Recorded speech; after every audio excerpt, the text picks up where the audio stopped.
Welcome to the science class. My name is Teacher John. I'm going to take you through Science Primary 6, Term 2. P6 Term 2. Today we're going to look at exotic breeds of cattle. And remember we said exotic breeds of cattle are breeds of cattle that were introduced into Uganda, and they were introduced in Africa. They were brought from other countries like the United States, the United Kingdom. That's where this Scotland, that's where most of these breeds came from. So let's look at exotic breeds. Examples, we have Frisian, Ayrshire, Jersey, Hereford, Brown Swiss, and Aberdeen Angus. So we have so many exotic breeds of cattle. For example, all dairy breeds are exotic breeds, and all beef breeds are exotic breeds. That's why you've seen here we've mentioned Frisian, Ayrshire, Jersey, Hereford, Brown Swiss, and Aberdeen Angus. Let's look at characteristics of exotic breeds of cattle. They have specific colors. They grow faster. They are big in size. They have big udders, and they produce a lot of milk. They have big udders, they are big in size, they grow faster, then they have specific colors. Then let's look at crossbreeds.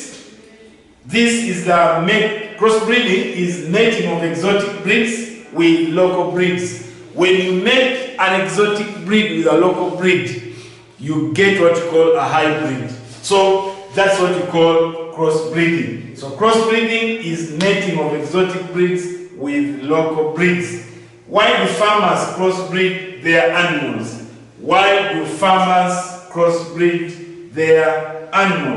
One, to improve the quality of their breeds. Then to get better breeds. You can even say to get hybrids. The reason why we crossbreed is to get hybrids. I've said when you crossbreed a local breed with an exotic breed, or when you make a local breed with an exotic breed, you get what we call a hybrid. And then let's look at types of breeding. We have crossbreeding, inbreeding, line breeding, then upgrading. What is inbreeding? Inbreeding is the mating of closely related animals like brothers and sisters. So inbreeding is a very bad type of breeding because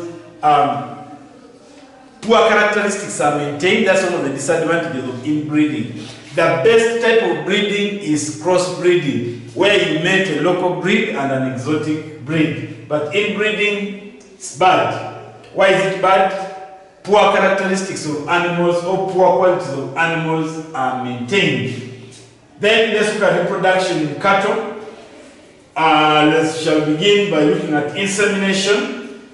Insemination is the introduction of sperm cells into the reproductive organ of a cow. Insemination is the introduction of sperms into the reproductive organ of a cow.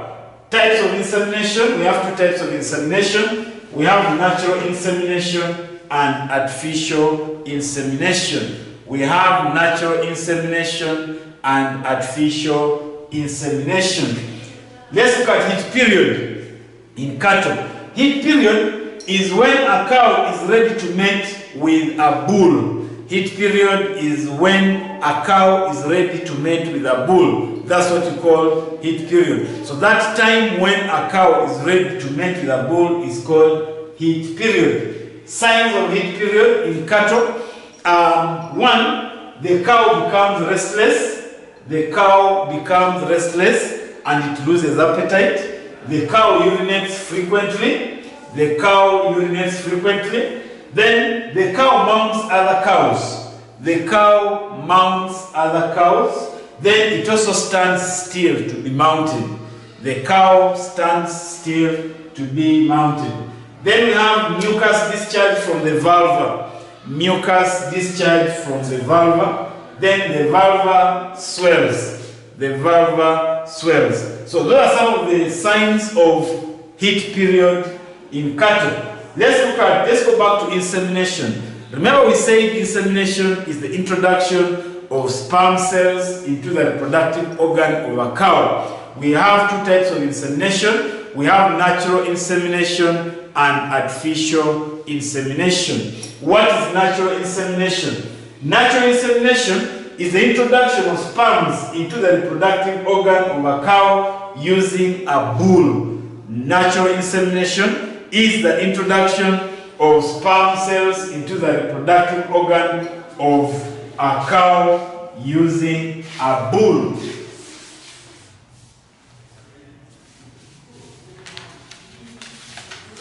Alright, we've been looking at natural insemination, and we say natural insemination is the introduction of sperms into the reproductive system of a cow using a bull.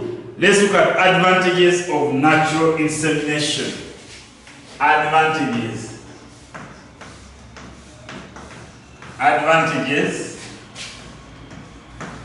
of natural insemination.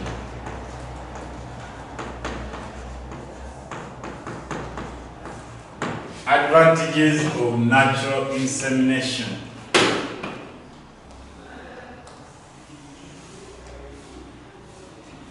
Advantages of natural insemination. One is that there are high chances of a cow becoming pregnant. There are high chances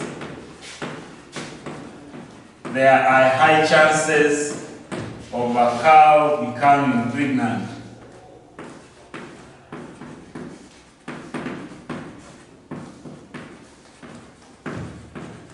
Because the cow is always with the bull, chances of a cow becoming pregnant are very high because a cow is always with a bull.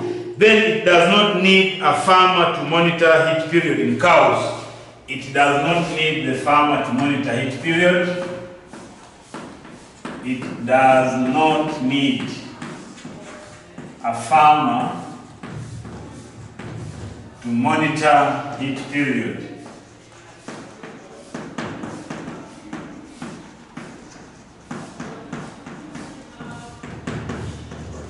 It does not need a farmer to monitor heat period because these cows are always with the bulls, so farmers don't need to monitor heat period because cows are always with the bulls. So the bull will simply carry out natural insemination and the cow becomes pregnant. Then animals enjoy their natural rights of mating or copulation. Animals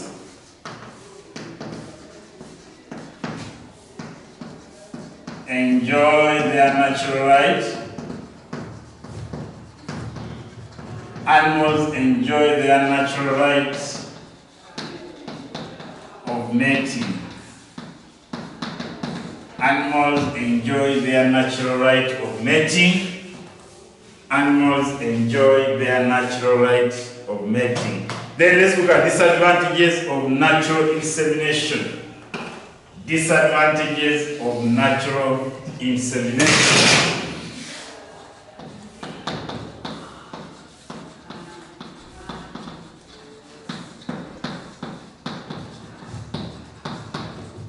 Disadvantages of natural insemination.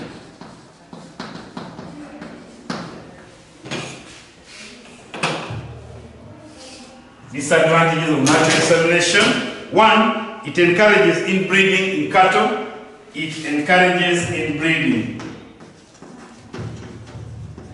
It encourages inbreeding. It encourages inbreeding. It encourages inbreeding. Number two, it leads to easy spread of venereal diseases. It leads to easy It leads to easy spread. It leads to easy spread of venereal diseases. Venereal diseases in cattle. Now, cattle don't get STDs, they get venereal diseases. So it leads to easy spread of venereal diseases like brucellosis. Then, it is expensive to transport a bull if it's not in the herd. Then, small cows can be injured by big bulls. Small cows can be injured. Small cows can be injured by big bulls. Small cows can be injured by big bulls. Then sperms are wasted on one cow. A lot of sperms are wasted on one cow. A lot of sperms are wasted. A lot of sperms are wasted on one cow.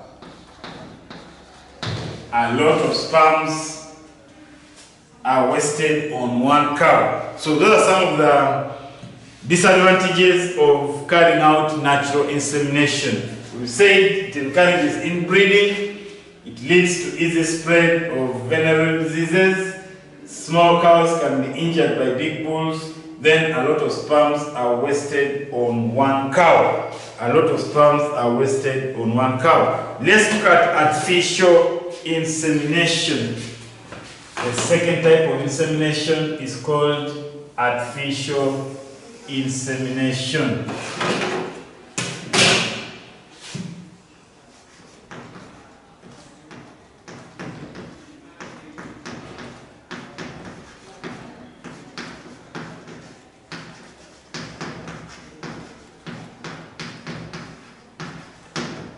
Artificial insemination. Now, artificial insemination is the introduction of sperms into the reproductive organ of a cow using a syringe. Using a syringe is the introduction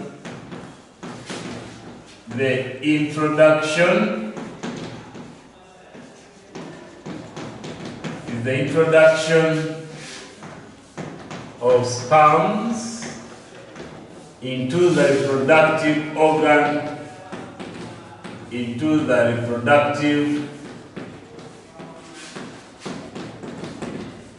into the reproductive organ, of a cow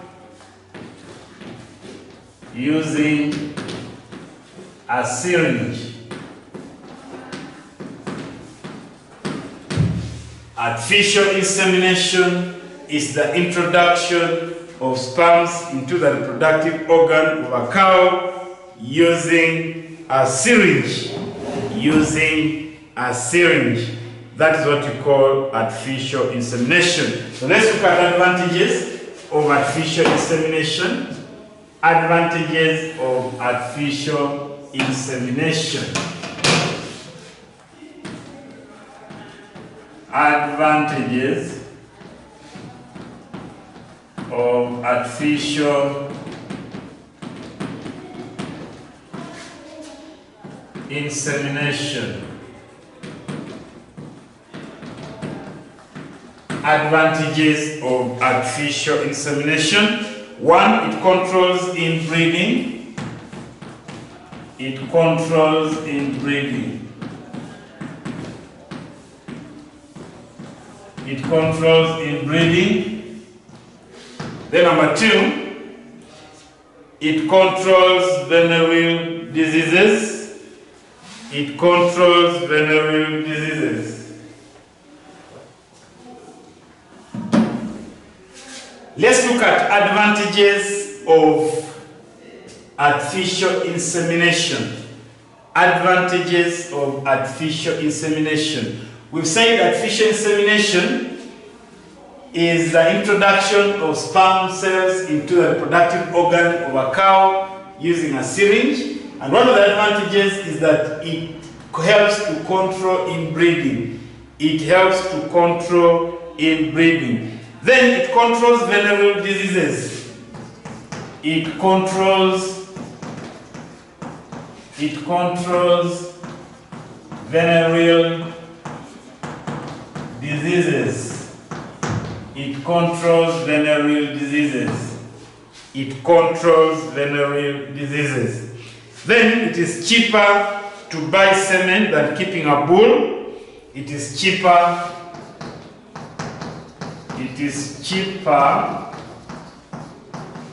to buy sperms than keeping a bull, because to carry out insemination for one cow can be approximately 80,000 or 100,000, but keeping a bull, it is very, very expensive. Remember, bulls don't give milk. So if you keep bulls, how would you get the profits? It eats, but it gives you nothing. So you find that it is cheaper to buy semen. You can spend 100,000 to carry out insemination. Then after carrying out insemination, then you can go ahead. It is cheaper than keeping a bull. So keeping a bull, maintaining a bull on the farm, it is very expensive than carrying out artificial insemination. Then semen from dead bulls can still be used.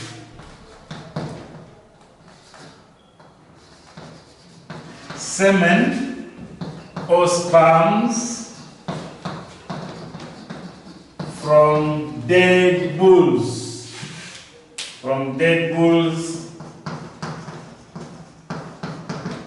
Can still be used. Semen or sperms from dead bulls can still be used. So even though a bull dies, when you have already removed the sperms, you can still use those sperms or semen. That's what we are saying. Semen or sperms from dead bulls can still be used.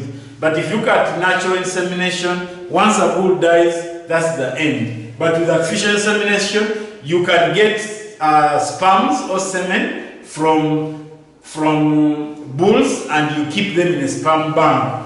Then if you want to use them, you simply use them. So even though a bull dies, you can still use that semen from the bull that died long ago, because the semen, you would have kept it. That's an advantage. Semen or sperms are the reproductive cells. These are the reproductive cells. Those who don't know what semen or sperms are, these are reproductive cells. Then it prevents big bulls from injuring small cows. It prevents big bulls. It prevents big bulls from injuring small cows, or from hurting small cows. Prevents big bulls from hurting small cows. So there are some cows which are small in size, then there are some bulls which are very big. So if a small cow mounts a big bull, you find that these big bulls hurt or injure small cows, which is not good. Then look at disadvantages of artificial insemination. Disadvantages of artificial insemination.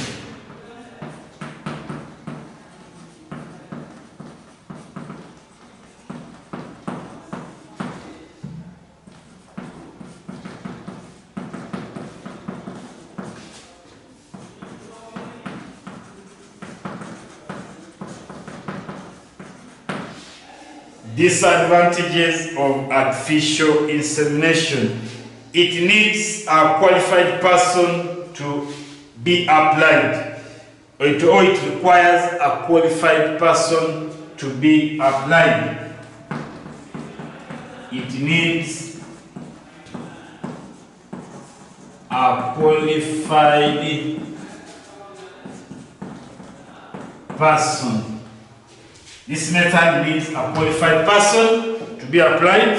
Then number 2, some farmers are not able to detect heat in cows. Some farmers are not able to detect heat in cows. Some farmers are not able to detect. Some farmers are not able to detect heat period. Some farmers are not able to detect heat period. Then it must be used at a time when a cow is on heat to avoid wastage.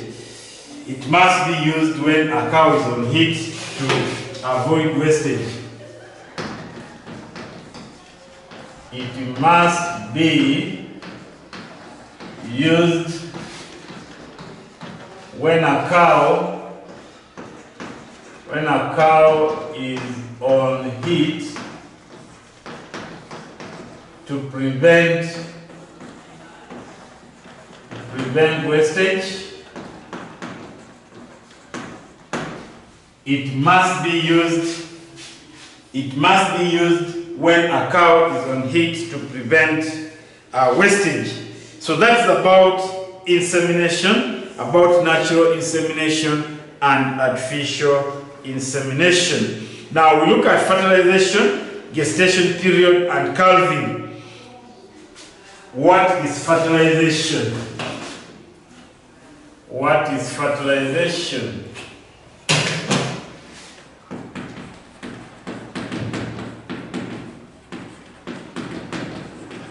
Now, fertilization is the union of the male and reproductive.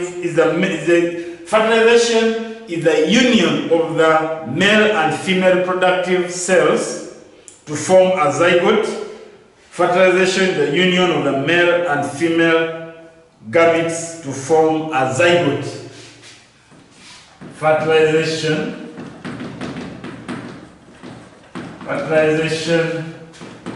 is the union of male and female. Fertilization is the union of male and female gametes to form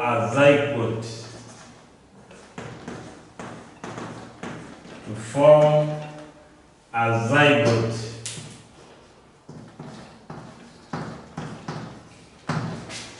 Fertilization is the union of the male and female gametes to form a zygote. And you need to know that the male gametes in animals are called sperm cells. The male gametes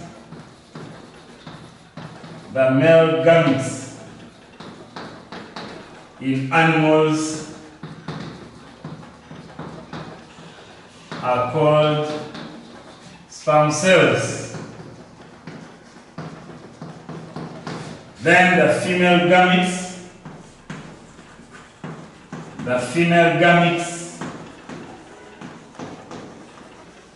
are called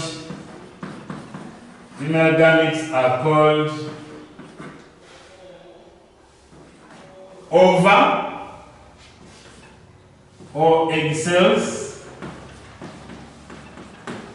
So we are saying fertilization is the union of the male and female gametes to form a zygote, and a gamete is a reproductive cell. NB, a gamete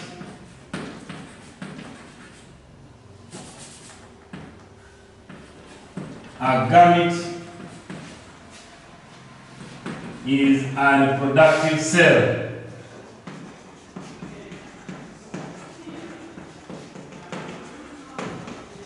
A gamete is a reproductive cell. A gamete is a reproductive cell. So When you join the male gamete and the female gamete, they form what you call a zygote. So that's about fertilization. Next we look at gestation period. Gestation period.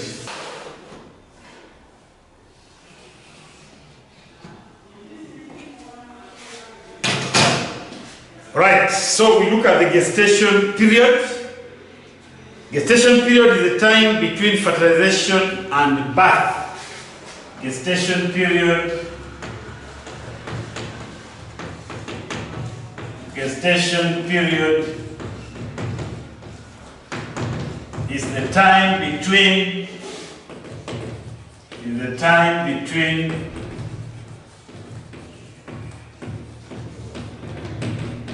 fertilization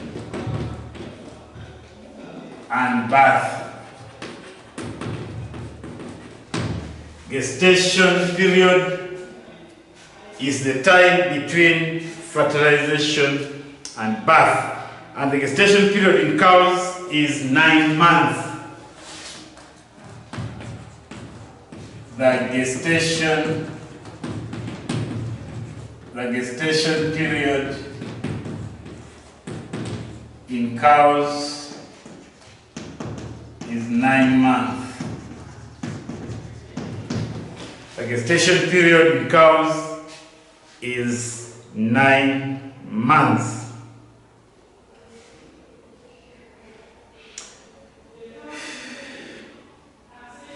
Then something you need to note is that a pregnant cow is known as an in-calf cow. And a pregnant cow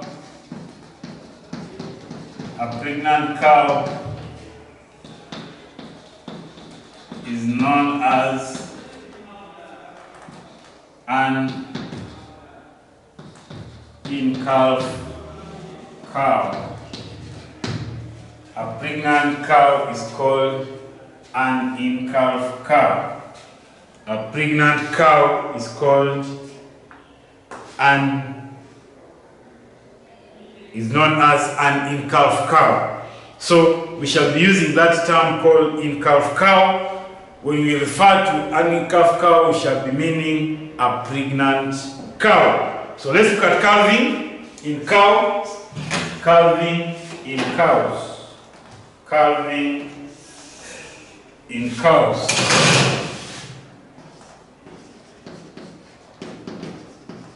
Calving in cows. And calving is the act of giving birth to a calf by a cow. Calving is the act of giving birth. The act of giving birth to a cow, to a calf by a cow. The act of giving birth to a calf by a cow. Calving is the act of giving birth to a calf by a cow. That's what we call calving. Then common signs of calving in cows. Signs of calving in cows. How do you tell a cow wants to give birth? Signs of calving in cows. Signs of calving in cows. Signs of calving in cows. One of the signs of calving in cows is that the udder and the tips swell. The udder and the tips swell. The udder and the tips swell. The udder and the tips swell. Then the vulva swells. The vulva the vulva swells. Then number 3, we can have watery discharge from the vulva.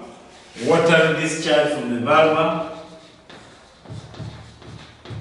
Watery discharge from the vulva. Watery discharge from the vulva. Watery discharge from the vulva. Next we look at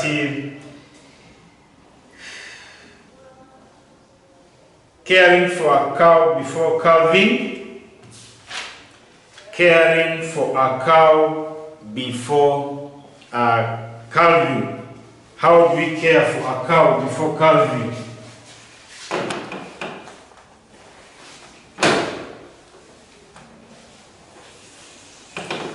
How do we care for a cow before calving?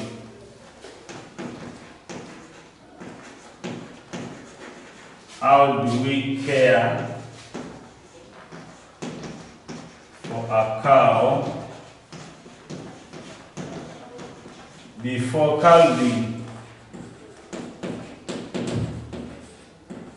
How do we care for a cow before calving? 1, by drying off. By drying off. You can care for a cow by drying off. Then number 2, by steaming up. By steaming up. So the question is, what is drying off? What is drying off? What is drying off?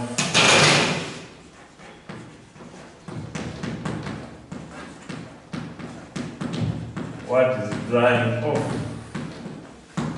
Now, drying off, the act of stopping milking an in-calf cow a few months before calving. Drying off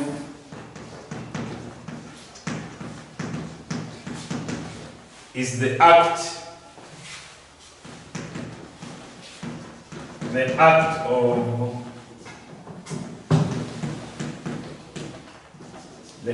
stopping milking, the act of stopping milking an in-calf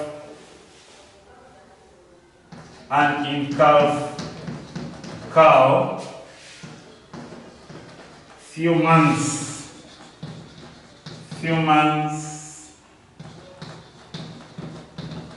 before calving. Drying off is the act of stopping milking an in-calf cow few months before calving.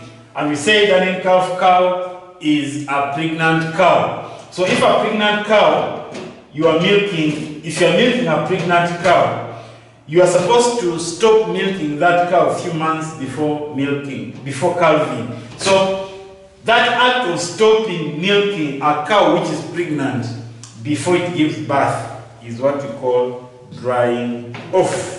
Advantages of drying off. Advantages of drying off. Why do farmers carry out drying off? Advantages of drying off. Advantages of drying off. It helps in the formation of colostrum. It helps in the formation of colostrum. It helps in the formation of colostrum. It enables the fetus to grow. It enables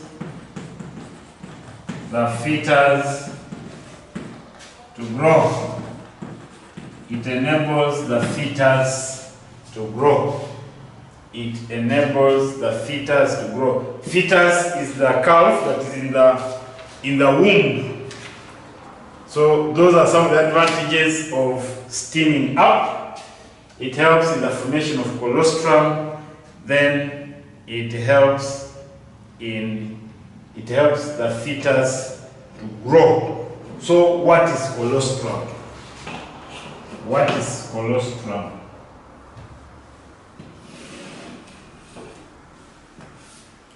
What is colostrum? What is colostrum? Colostrum is the first milk produced by a cow after calving. Colostrum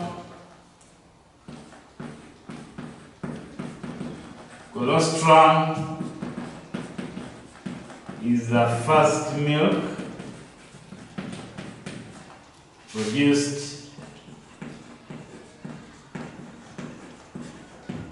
by a cow after calving.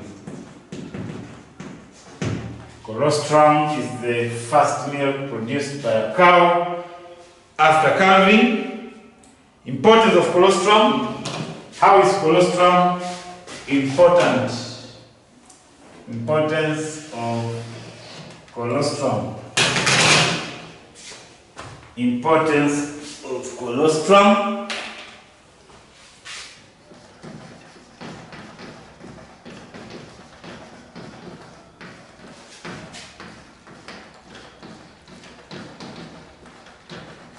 Importance of colostrum.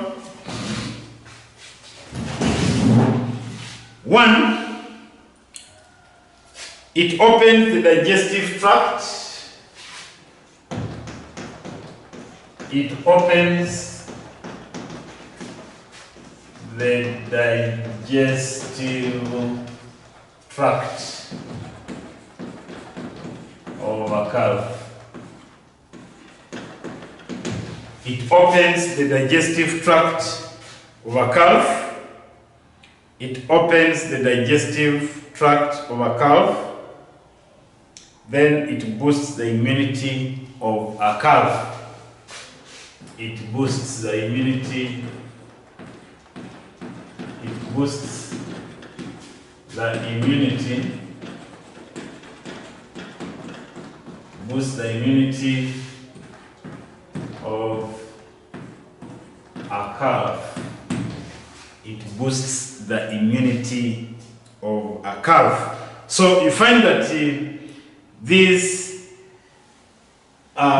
colostrum is very important. We've said it opens the digestive tract, or it opens the alimentary canal of a calf. In P5, we learned about the alimentary canal, and we say the alimentary canal is a muscular tube that runs from the mouth to the anus. So that alimentary canal is opened by the colostrum. It is opened by colostrum. Then we look at steaming up. What is steaming up? What is steaming up?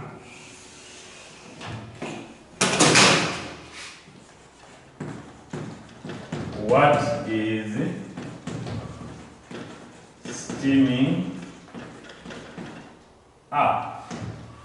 Steaming up is feeding an in-calf cow on food rich in proteins.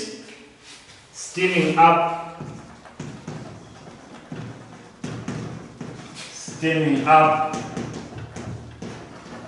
is feeding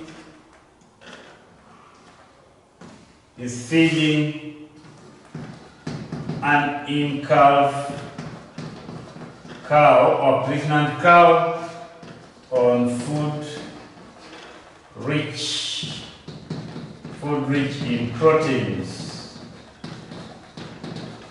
Steaming up is feeding an in-calf cow on food rich in proteins. Importance of steaming up. Why do farmers carry out steaming up? Why do they feed pregnant cows on food rich in proteins? Importance Importance of steaming up. Importance of steaming up. Importance of steaming up. 1, it enables a cow to produce more milk. It enables a cow to produce more milk. It enables a cow to produce more milk. Then number 2, it enables the fetus to grow. It enables the fetus to grow.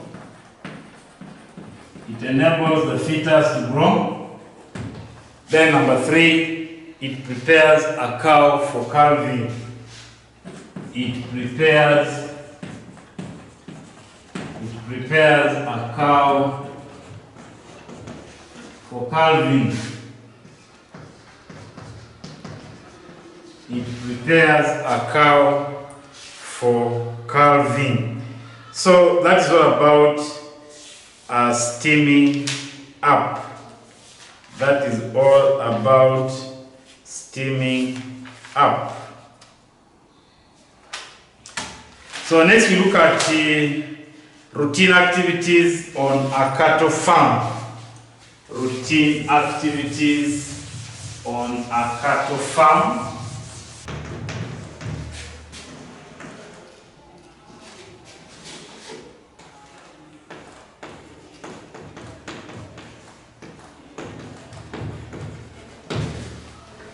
Routine activities on a cattle farm. Now, routine activities are activities that are carried out on a cattle farm on a regular basis.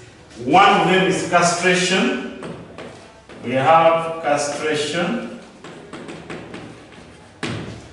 Then we have dehorning. We have dehorning. Then we have deworming.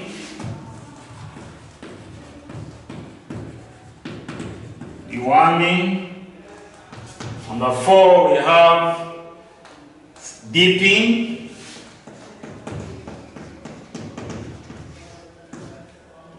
Or spraying.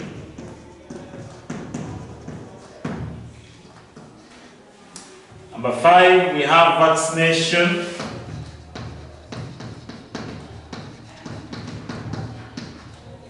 Then we have milking, and so on. So these are some of the routine activities that take place on a cattle farm. So we begin with castration. You need to know what castration is. What is castration? What is castration? Castration is the removal of the testes from a male animal. Castration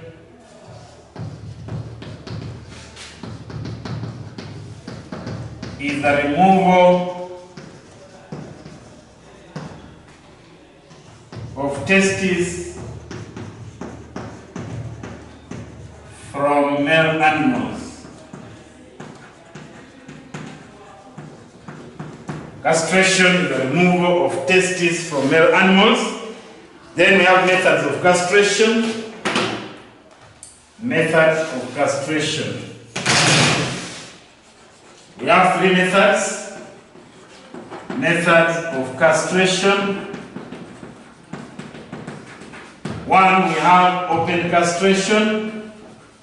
Open castration. Number 2, we have closed castration.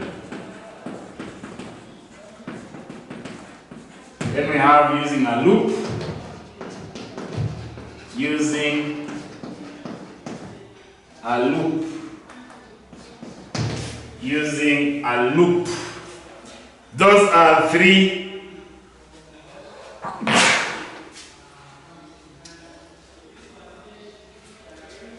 So these are the three methods of castration. We have open castration, closed castration, and using a loop.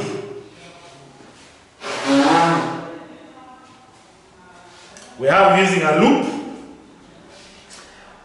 Reasons for castration. Reason for castration. Why do farmers castrate their animals? Reasons for castration. Reasons for castration. One is to make the bull grow faster.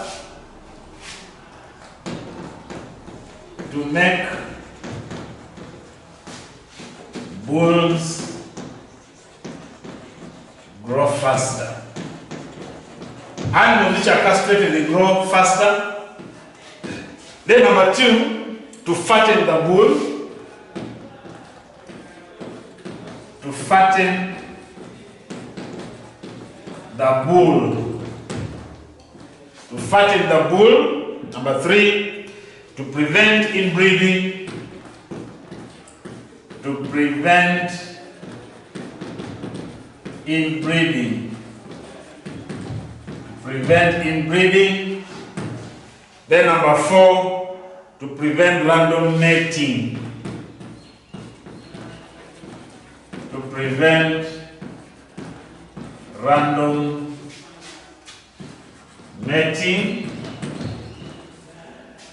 Then number five is to make bulls docile. To make bulls docile. So those are some of the reasons why we carry out castration. Let's look at disadvantages of castration. Disadvantages of castration.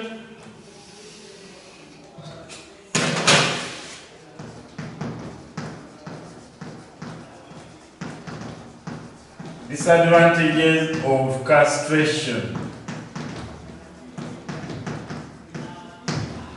One is that it causes wounds. It causes wounds.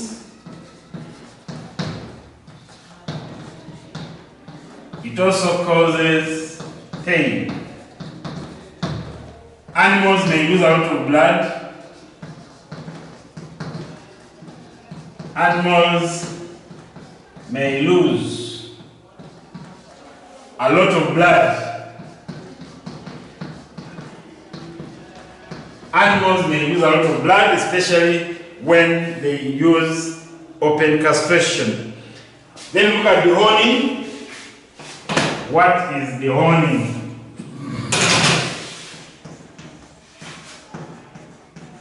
The honing is the removal of horns from the head of an animal.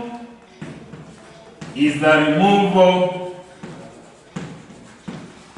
removal of horns from the head of an animal. From the head of an animal. The honing is the removal of horns from the head of an animal. Then disbarding is the removal of horn buds from cows. Look at methods of the honing. Methods of the honing.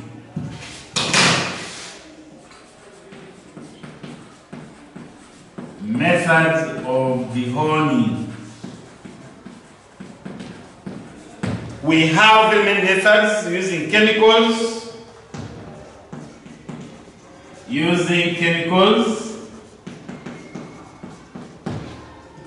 Number two, we have using hot iron.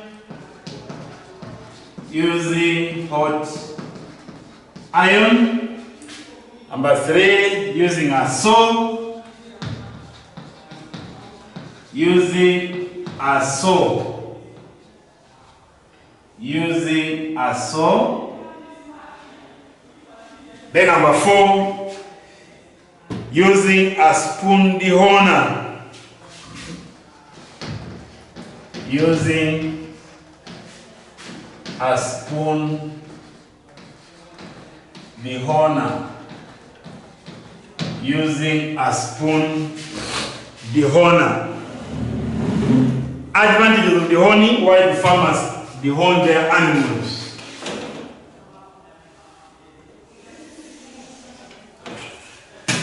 Advantages of dehorning.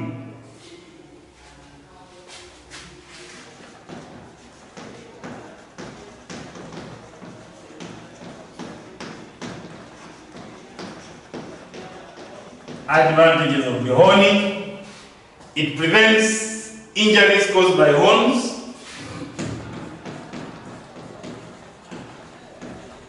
It prevents injuries caused by horns. Number 2, it increases space in the crowd. It increases space in the crowd.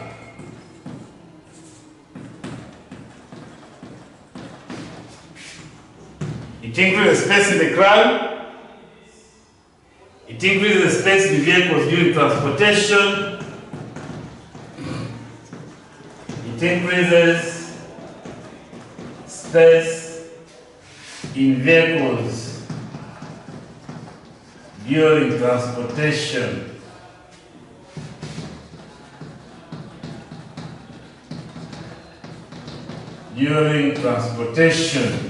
Then number 4, it makes animals easy to handle. It makes animals easy to handle.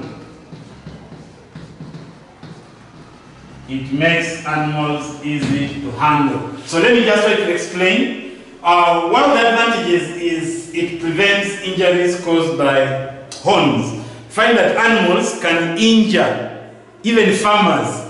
If a cow with horns finds you when it's aggressive, it can toss you, it can even kill you using horns. So it's very important that we carry out the horning to prevent injuries caused by horns. They can injure farmers. They can also injure other animals when they are fighting. That's why we need to dehorn, to prevent injuries caused by horns, to increase space in the crowd. To increase space in the crowd. Animals that are dehorned can occupy a very small space compared to those ones with horns. So when you dehorn, you create enough space. If you have a crowd, a place where animals stay, if animals have long horns, they take a lot of space, and you find that that space may only be occupied by a few animals. But when you cut those horns, you may put there very many animals in a small place. Then it increases space in vehicles during transportation. It's the same. A lorry which would carry 50 animals that are dehorned, if you don't dehorn them, then horns will occupy a lot of space, and instead of carrying 50 animals, you end up carrying 20. So when you dehorn, space is created. Then it makes animals easy to handle. So those are some of the advantages of dehorning. Otherwise, thank you so much for being attentive in my lesson. May the Almighty God bless you. Those who have not bought term 2 booklets, please hurry up, come and buy so that you can easily follow our lessons. May God bless you.